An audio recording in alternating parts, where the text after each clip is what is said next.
Well, Assalamualaikum warahmatullahi wabarakatuh. Waalaikumsalam. Good morning, ladies and gentlemen. Good morning, honorable judges. Good morning, the audience, and also the participants, and the committee also.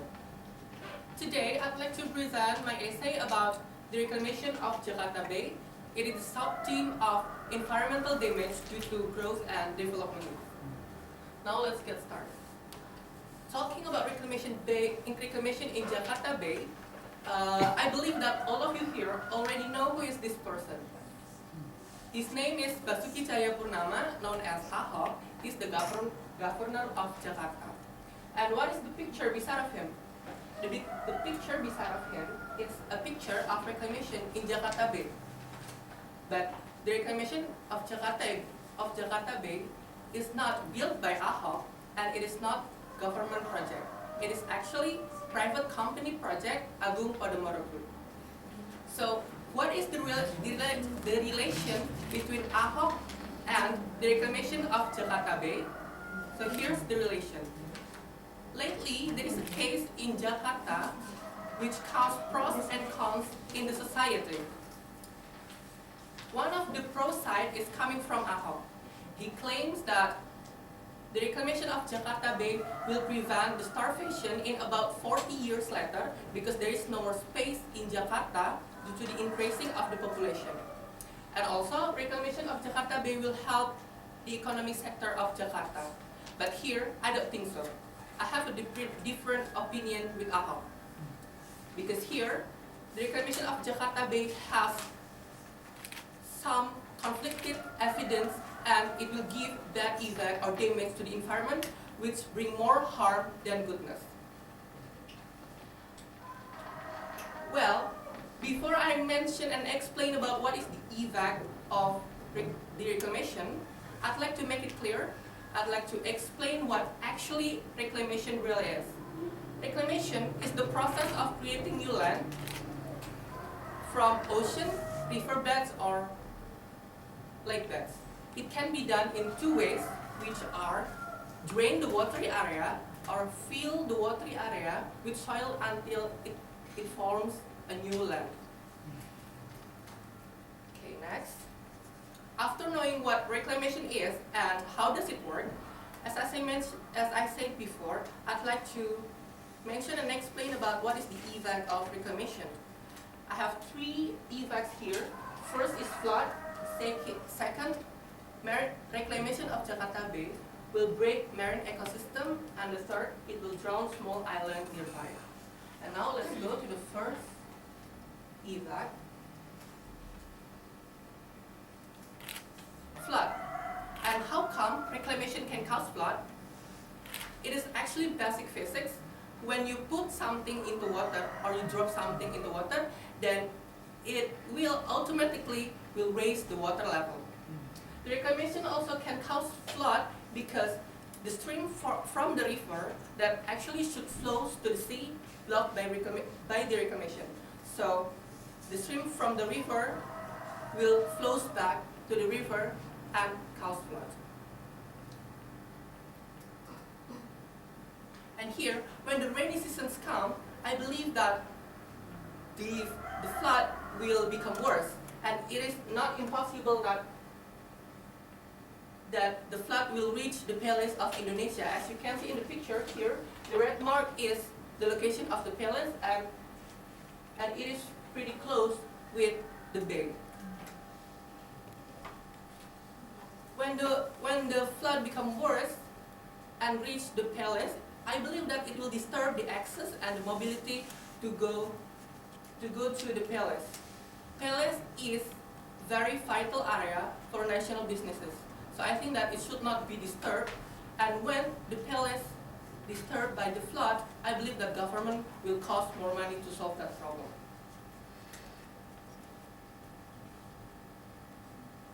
And here is one of the effect, one of the proof that already happened in Bogor.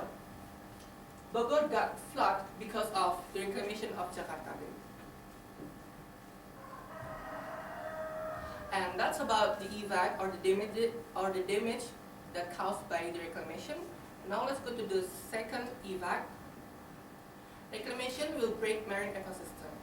As you can see at those pictures, can you imagine what kind of marine organism that will survive? I believe that there is no marine organism that will survive from the process of reclamation.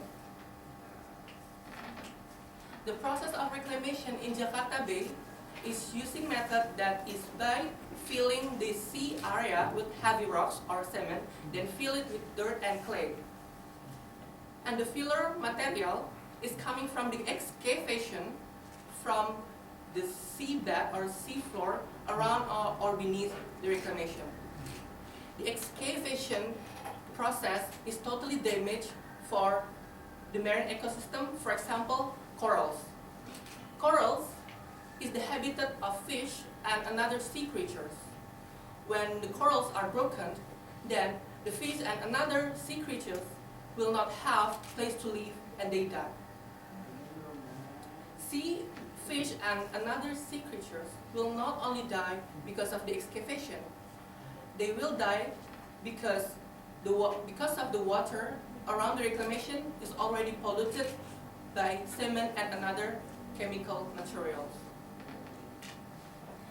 And what happened then when marine ecosystem in Jakarta Bay are broken? Of course, it will give evac to the people whose their life is depend on the marine ecosystem, for example, fishermen. Here, fishermen already got the evac of reclamation because their spot in Jakarta Bay is already taken by the reclamation itself. And if they try to sell the area of reclamation, I believe that it will be hard for them to find any fish. And when the fishermen hard to find fish, I believe that it will give impact to the fish supplies of Jakarta. And of course, it will give impact to the economy of Jakarta also.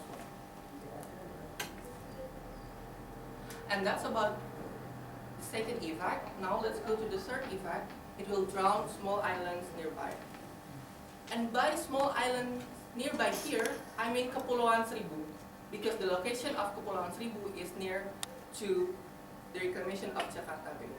Since 2013, there are 4 islands in Kepulauan Seribu are missing. And it is not impossible that the number of missing islands in Kepulauan Seribu will increase. And it is also very possible that time by time, Kepulauan Seribu will completely missing. But before that happened, I believe that the reclamation of Jakarta Bay already gave evac to the tourism sector in Kepulauan Seribu, since the attraction of Kepulauan Seribu itself is its islands. So here, the people in Kepulauan Seribu, whose their life is depend on the tourism sector, already got the impact of reclamation. And as I said before, one day, Kepulauan Seribu will completely missing. When that happened, it will freeze and trap the people who live in Kepulauan Seribu, because in Kepulauan Seribu there are 2,600 people. And that's why when Kepulauan Seribu completely missing, it will be a new problem for Jakarta. And that's all about the event or the damage that will caused by reclamations. As I explained, the effect or the damage of reclamation will cause complicated effect to the environment and also the people around the reclamation. And now I'm not only going to blame the reclamation, I will also give solutions. I have 2 solutions here. First is population distribution and also restoration and revitalization. Population distribution. Here, Governor agreed about the reclamation because he thinks that the reclamation of Jakarta Bay will solve the space problem in Jakarta. But here, I don't think so, because at the end, the reclamation of Jakarta Bay will only be used by certain kind of group only, rich people only. And low class or middle class people cannot afford place to live there. And that's why reclamation of Jakarta Bay will not solve the space problem in Jakarta. With population distribution, I believe that it will solve the population distribution in Jakarta. As you can see here, Jakarta is in the red line, which is, it is overpopulated. When Jakarta is overpopulated, no, I'm sorry. Jakarta is overpopulated. With population distribution, I believe that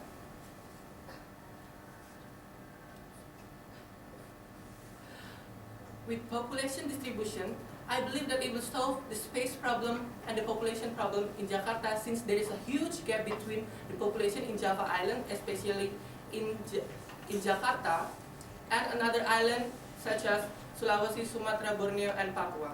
And it will also help one of the environment problem in Jakarta, which is flood. Because here, when there are a lot of people, then it will also increase trust level. When the overpopulated area, when there's a overpopulated area, the people, some people will have no place to live, and they will choose to live in illegal area, for example, riverbank. When the people live in a riverbank, they will have no access to throw their trash, and when they have no access to throw the trash, they will tend to throw the trash to the river, which may cause flood. Population distribution will also help the retard area in another island in Indonesia. And the next solution is restoration and revitalization. Restoration and revitalization, I believe that it will make Jakarta Bay become a better place, such as it will be new attraction for tourism sector in Jakarta Bay, and with revitalization, it will make the marine ecosystem in Jakarta Bay better. And when Jakarta Bay has a better marine ecosystem, it will give impact to the fishermen. And when the fishermen can have, so the fishermen can have a good quality of fish, and they can sell it to the market and help increase or improve the economy of Jakarta. So I think that's all about my presentation. Thank you for listening. Thank you for attention. Wassalamualaikum warahmatullahi wabarakatuh.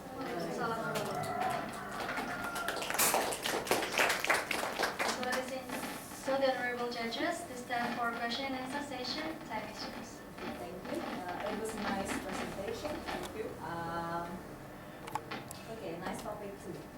I would like to focus on the solution that you are given to in this discussion, especially the first one. Yeah. Population distributions. Okay.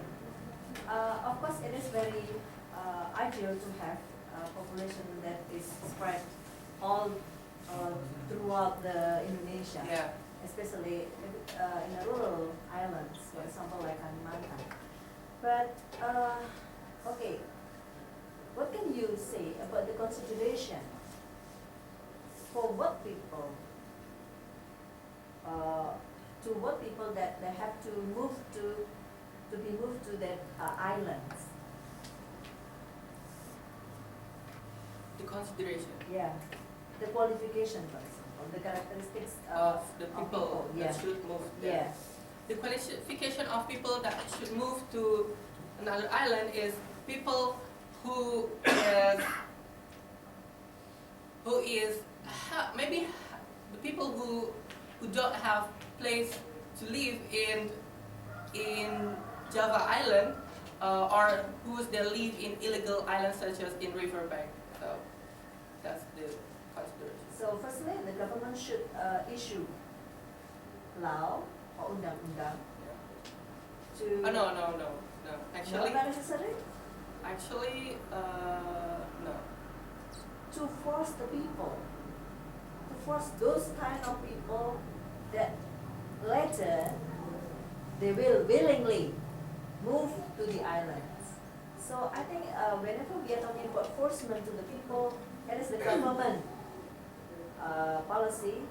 I think one thing is that issuing law. Okay. I believe that here, government actually don't have to force the people. So here, when government want to start population distribution, of course, they will build the infrastructure first, the facilities first. So the infrastructure and facilities is the attraction to attract people to live there. the infrastructure will be the same as in Java Islands, for example. So if they move, there's no differences there. So they will willingly to move everywhere in the area of Indonesia. So the people are not forced. No. No. So what will we do to persuade the people? To persuade the people, yeah. As I- What your guarantee? Yeah, as I mentioned before, I will make a better infrastructure first in the area, better facilities.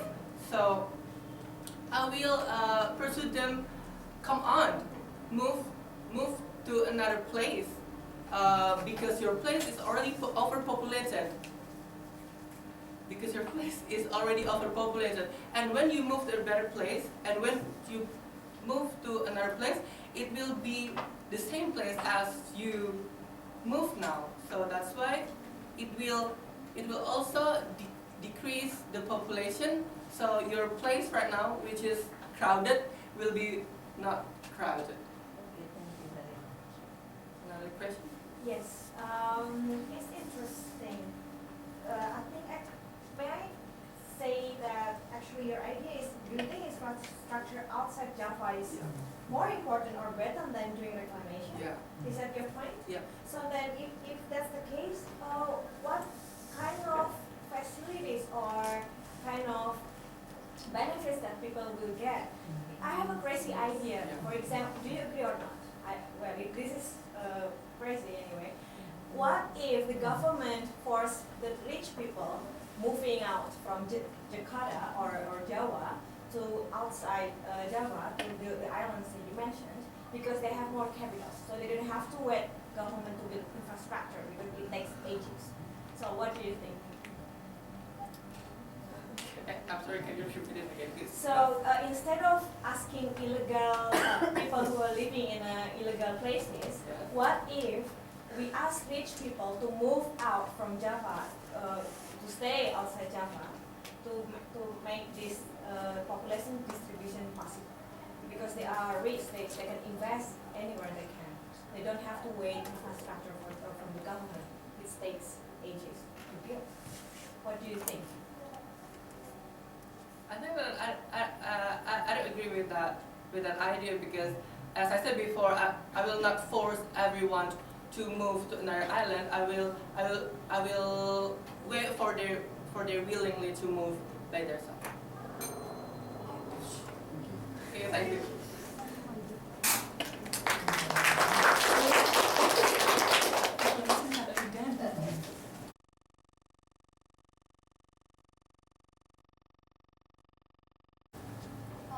Assalamualaikum warahmatullahi wabarakatuh. Waalaikumsalam warahmatullahi wabarakatuh. Good morning, ladies and gentlemen. Good morning. Well, I am Nuzatul Usam, and in this very special occasion, I'd like to present my essays entitled Mangrove for Java, the role of youth community in addressing the environmental problem. First, let me ask you a question. What is the relation between mangrove and youth? Or what is the relation between youth and environmental problem? Well, if you're curious about that, let me explain you one by one. First of all, I'd like to tell you about the subject here, youth. The youth is best understood as the period of transition between the dependence of childhood into the adulthood independence.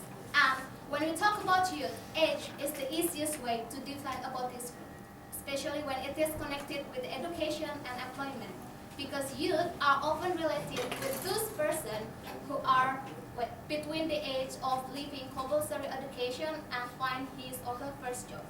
Well, let me tell you another definition of youth according to the United Nations or the American Psychological Association and the Indonesian government. The United Nations, for the statistical purposes, state that those persons between the age 15 to 24 years old as a youth without the other distinction by the state member. And the American Psychological Association defines those persons between the age 10 until 18 years old as a youth. And finally, the Indonesian government, through its regulation, number 1429, define youth as the Indonesian citizen that are entering the important stage of growth and development between the age of 16 until 30 years old. Well, next. When we use the definition according to the Indonesian government, there are an estimated 62.3 million youth in Indonesia, or it's about 26% of Indonesian population. As you can see in the chart here, the red charts represent the youth Indonesian population. Wow, that's a great number, isn't that? Well, that we can underline here is that the great power of Indonesian youth must be empowered. Once again, the great power of Indonesian youth must be empowered in order to meet its significant role to the country. And let's take a look at the two historical events. Starting in 1908, when this era is called the National Resurrection Movement, when the youth organization called Budi Utomo was established exactly on 20 May 1908 by the two youth initiators, Dr. Sutomo and Dr. Wahidin Sudirohusodo. And don't forget also about the youth association and the second Indonesian Youth Congress on 28 October 1928, when the Indonesian youth were together to declare their unity in the nation and the language Indonesia. I believe that these two historical movements finally could lead Indonesia into its independence. Well, ladies and gentlemen, when the history finally has proven that, so why couldn't we prove it now? Because until now, the youth power of Indonesia are still expected, especially because they are energetic, full of motivation and full of inspiration. The youth role could be defined as the agent of change, the agent of development, and the agent of innovation or modernization. And of course, youth agents are expected to drive the society into a better circumstance. Moreover, the youth are expected to do an innovation and, use or addressing that innovation to solve the various problems, especially in the environmental problem. Well, you, all of you, as the youth generation of Indonesia, are you ready to do that? Of course you do, don't you? And what you can underline here, or what you can remember here, is that you cannot do it by yourself. You cannot do it individually. You need a container called a community. If this community is described as the critical, then your movement to drive your society into a better circumstance will be more efficient and faster with the community as your vehicle. That's the key. And ladies and gentlemen, there are lots of youth community in Indonesia. For example, here, Great Indonesia, IIWC, Indonesia International Work Camp, and even the Jakarta Foundation. Well, let me explain you one of them. Great Indonesia. Great Indonesia is one of the community that facilitate young people all over Indonesia without any exception and discrimination to access the education, the experiments, and as well as connect them with the international community through a partnership with the system IV in the And we, as a youth, we cannot just lay down and see and what will happen next, something like that. So we have to do a movement, a real movement.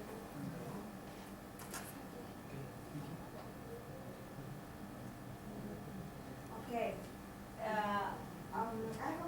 I have two questions. First is related to Pak Iwan's questions. It's related also to your answers. It's about movement. Not all youth have similar ideas having such movement, right? So my question is, start all youth do the similar things. Not all youth are interested in mangrove things. Not all regions also have this mangrove sites. So what do you suggest about having youth done the similar things? The second question is about project sustainability. So sometimes some projects are only project-based. It means when project's over, then over. All right? And youth are just disappeared and disappearing. So what do you suggest? Okay, thank you. Thank you for the question. That's a great question. Well, the first question is about the my solution. Yes, how to start Okay. the movement. First, we have to start it from ourselves. So that's why we have to move it first. Then, if we can start it first, then our surroundings or our society will follow us time by time. That's a kind of silly or something maybe, but I believe that through our movement, actually could give the good impact to our society. If we cannot start it by ourselves, so who else? So we can just see this condition and do nothing. At least it's better that we do than we do nothing. So we have to link ourselves into a community, and then we have to spread the same idea worldwide. So that's why we connect with the international community. And also, we could also use the power of social media to promote that kind of thing. And the second question is that about the sustainability project. As I mentioned before, here in the project site nowadays, there were built a mangrove information center. So, kind of the effort of the local government of Pekalongan to make this project as a sustainable project. And we, after done the work camp, when the group of local and volunteer people work together in the project site, finally we can give the responsibility You're very to sorry, the honorable the judges. local community. The question and answer session is over.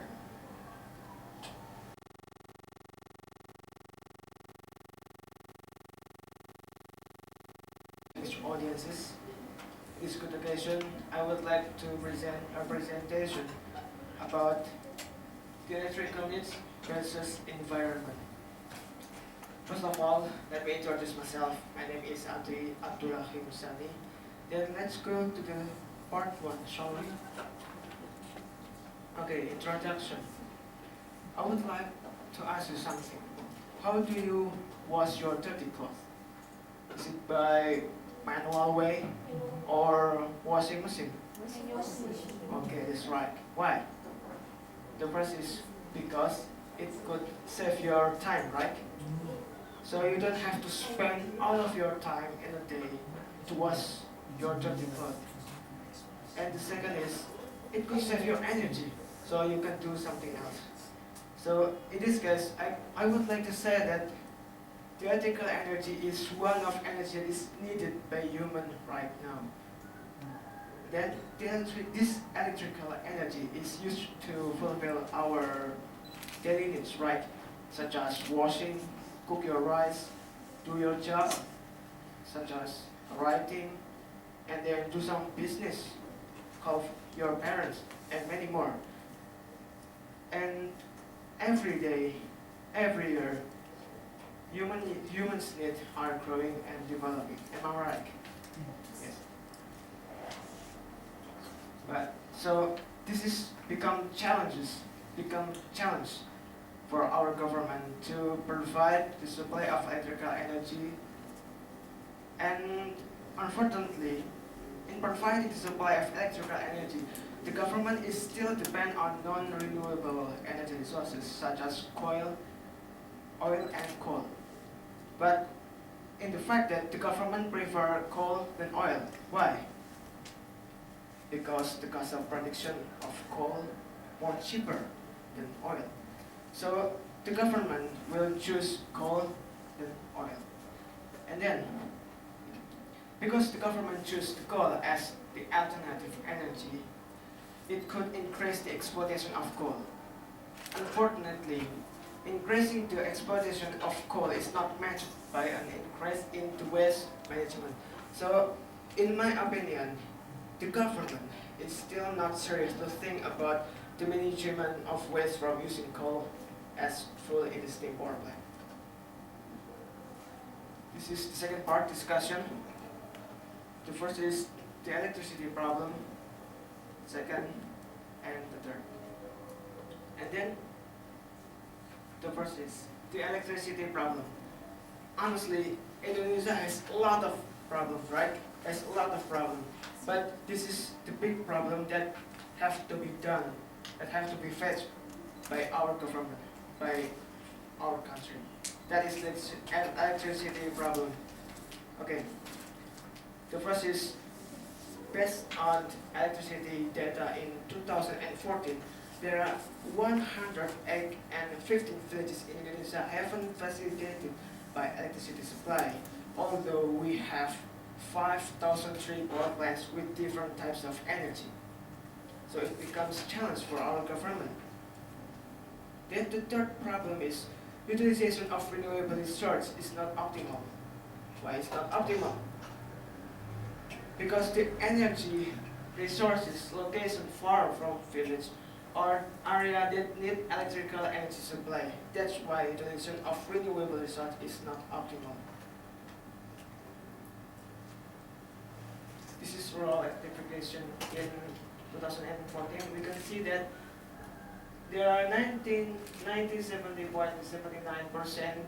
villages in Indonesia facilitated by electricity supply, and the rest is 2.21% haven't facilitated by electricity supply. And this is PLN's electricity production of power plant by research in 2014. We can see that coal is to not just PLN's electricity production. This is the video from our television show that is Metro TV. It talks about new policy that is created by President Jokowi, entitled the 35,000 megawatts program. Please enjoy.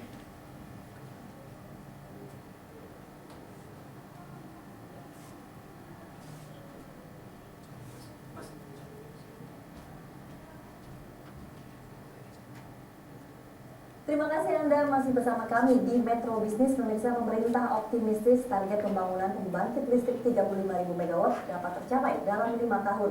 Tahun ini saja diperkirakan sekitar 11.000 MW akan selesai. Jika megaproyek listrik 35.000 MW ini selesai, akan meminimalisir penggunaan BBM hingga 60 triliun per tahun. Guna memenuhi kebutuhan listrik nasional, pemerintah tengah membangun pembangkit listrik 35.000 MW. Presiden Joko Widodo optimistis target pembangunan megaproyek ini dapat selesai dalam 5 tahun atau pada 2019 mendatang.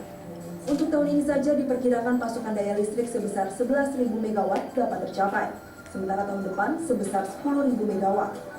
Target tersebut dapat terwujud dengan pembangunan sejumlah pembangkit listrik di berbagai daerah di tanah air, salah satunya di Sumatera Selatan. Dalam 5 tahun harus bisa mencapai target 35.000 MW.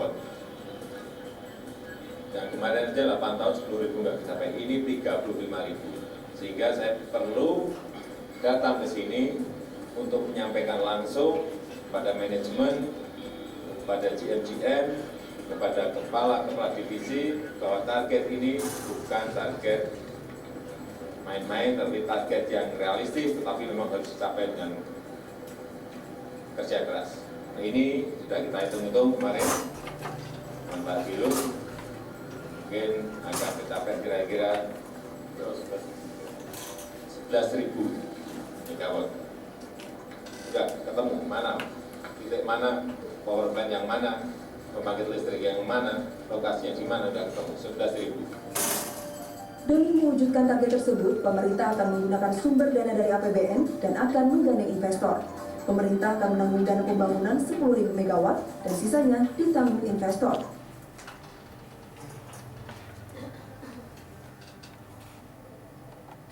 The next part is the environment suffer fatal damage. Where the environment suffer fatal damage?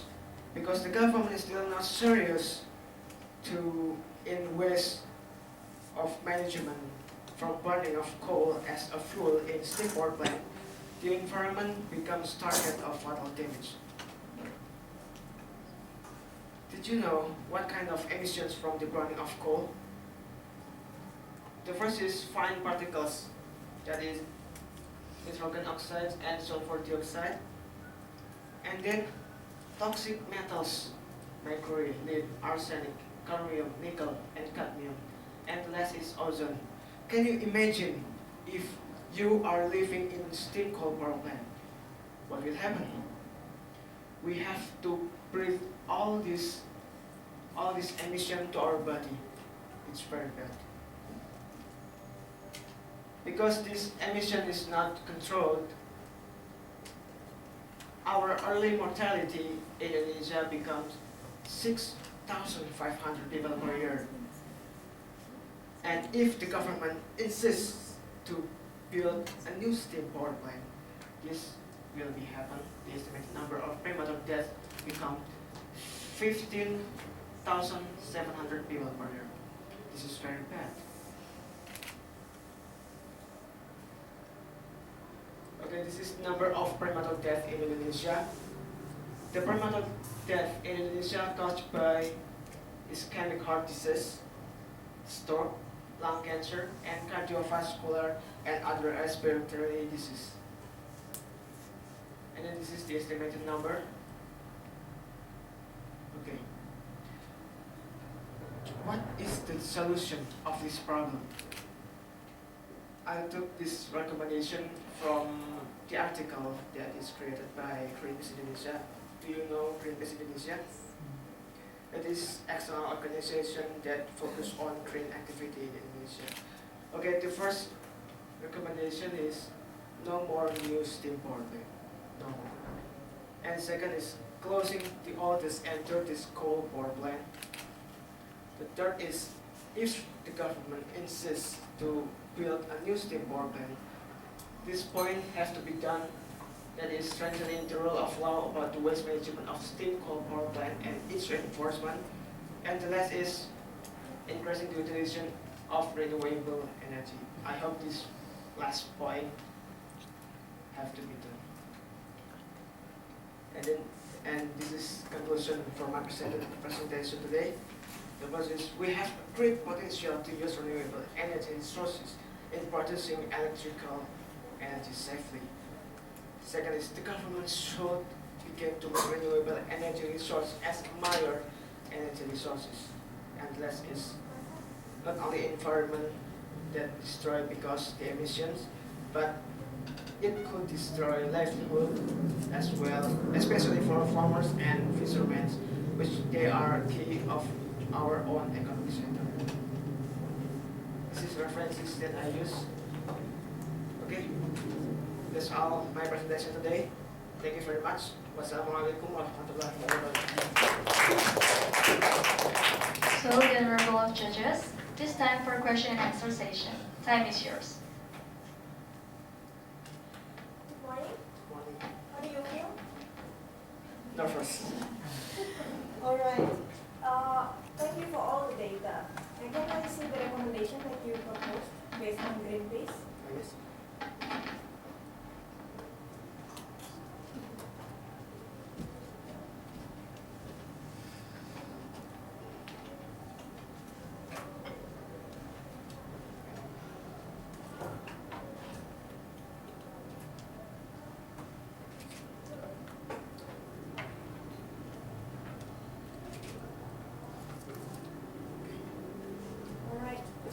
The fourth point that recommended by the Greenpeace, increasing the utilization of renewable energy, I think government also already tried to do this. So what are the current challenges faced by the government and also society to utilize the renewable energy?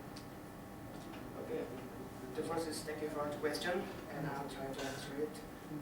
Well, many problems that to be faced by the government in utilization of renewable energy. The first is energy resource is far from village or area that need electrical energy supply. And the second is it's very expensive. It's very expensive to build than steam power plant or diesel power plant.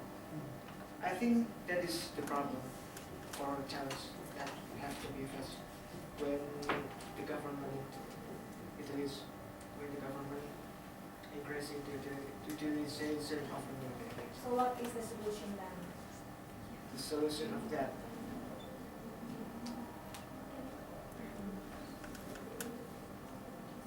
Well, I think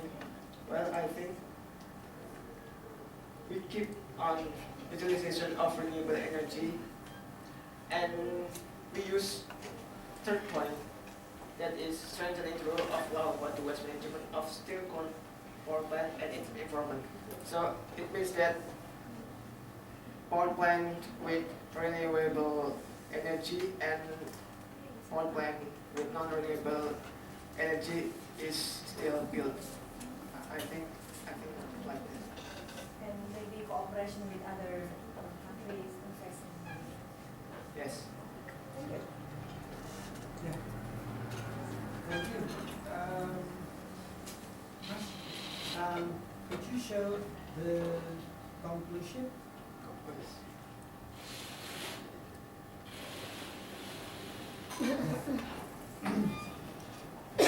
If I follow your presentation, so can I say that your position is negative toward the government policy? Well, I think, thank you for the question first, Uh-huh. and I think that, yes, if the government in operating their program build a new steam power plant, if the President Jokowi now build more steam power plant, I think I agree with their program. It's very nice, it's very good program. So the program is STEM program or not? Steam program, STEM program. So you reject yes, the reject. building of STEM program. Yes. But I am a little bit confused when I follow your conclusion.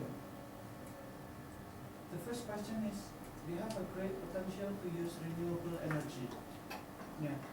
So how can you get this conclusion if you do not state your first problem in your essay? Oh. Yes, that is my. Yeah. And then next one is the conclusion begin. Is it a conclusion or is it a recommendation? I think it's recommendation. Okay. Thank you. Okay, thank you for the time.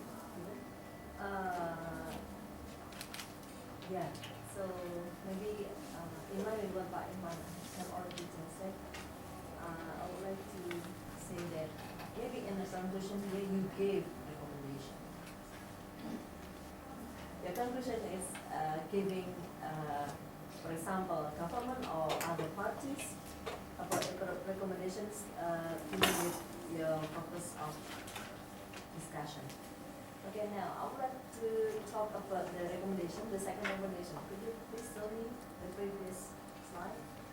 Yeah, the second one. Closing the oldest and dirtiest coal power plant. So I would like to ask you, are they still working? Yes. Okay, whenever you give this kind of recommendation, so how then about the laborers? So they become jobless then. So whose job then? Whose duty then to provide them with jobs? Can you say something about this? Well, in my opinion, when I read the article, the oldest and dirtiest coal power plant is still operate, and there are many stuff. We are very sorry for the honorable judges. The question and answer session is over. Okay.